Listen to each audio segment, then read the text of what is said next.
This week's episode of The Flash was a big one, but I think before we get into the discussion on this episode, Laura, could you recap some of the big things that have happened in the season up to episode 12?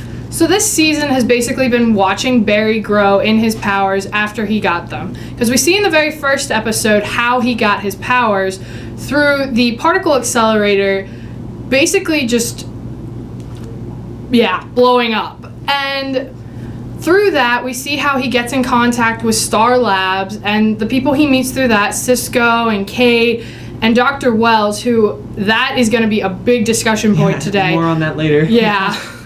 And we have seen so far how he's figured out things that are going on with the man in the yellow Flash, which is what killed his mother, and has put him on this track of trying to figure out who this was that killed his mom and put his dad in jail, which that's another discussion point as well, how there's so much going on with his dad alone, honestly.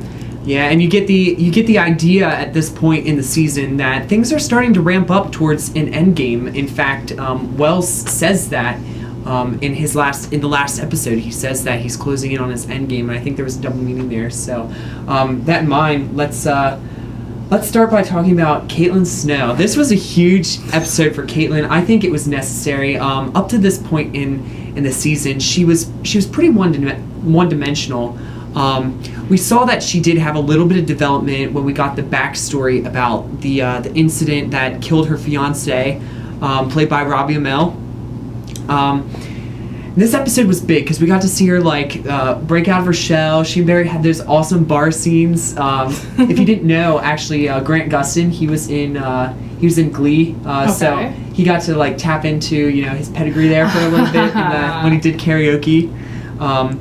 Yeah, I think there was a lot of humor there. What did you say? Well, I think it was really funny, but at the same time, it just showed how devastating his loss was to her, and showed us why she seems so one-dimensional. It gave her that three-dimensional of she's basically still in mourning. Yeah. And it's so sad to watch, but at the same time, it's good to see her come out of her shell and just really enjoy herself for once. We really haven't seen that side of her. Yeah, that's like her central conflict, I'd say, in this season. So let's talk about one of the big things that was focused on this episode. Who is that, Laura? That was Wells, definitely Wells. My biggest question is, what was that thing on his chest, and what did it have to do with his flashlight powers? Yeah, I definitely think we saw in the last episode during the home invasion that he doesn't have full control over his powers. They're unstable. I think that's probably like a stabilizer or something to give him more control.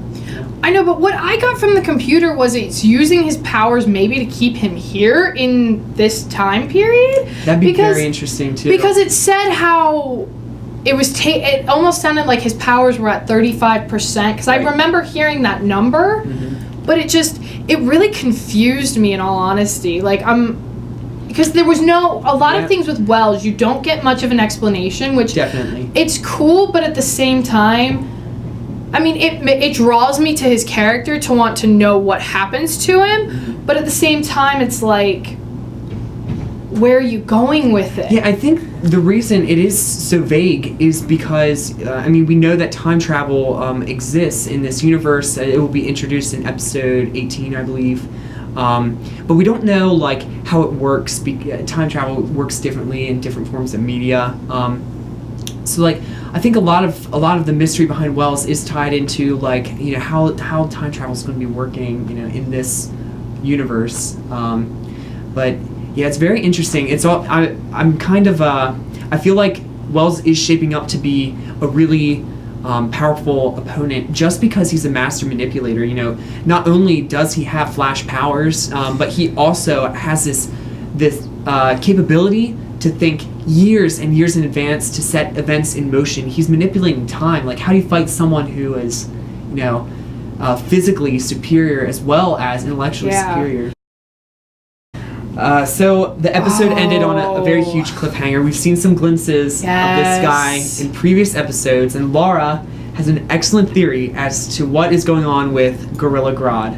I personally think how Gorilla Grodd they're gonna make him come about in this series is he was probably a test gorilla, like that they would. Test subject. Yeah. He was a test subject, and we see his cage. we see the cage with the little license plate tag that has Grodd on it, and we see that the bars were ripped. So I think what we're gonna find is that they were experimenting something with intelligence and strength on this gorilla, and because of the particle accelerator and how it enhanced abilities or experiments like with Firestorm that were already there. Yep.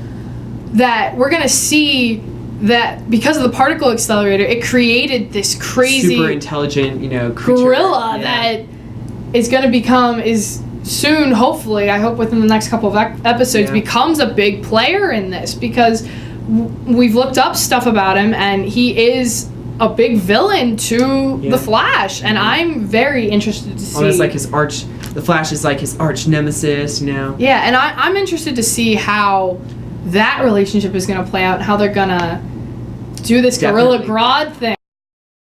I think that's all we have for this week, and for more discussion, just tune into the SlateOnline.com.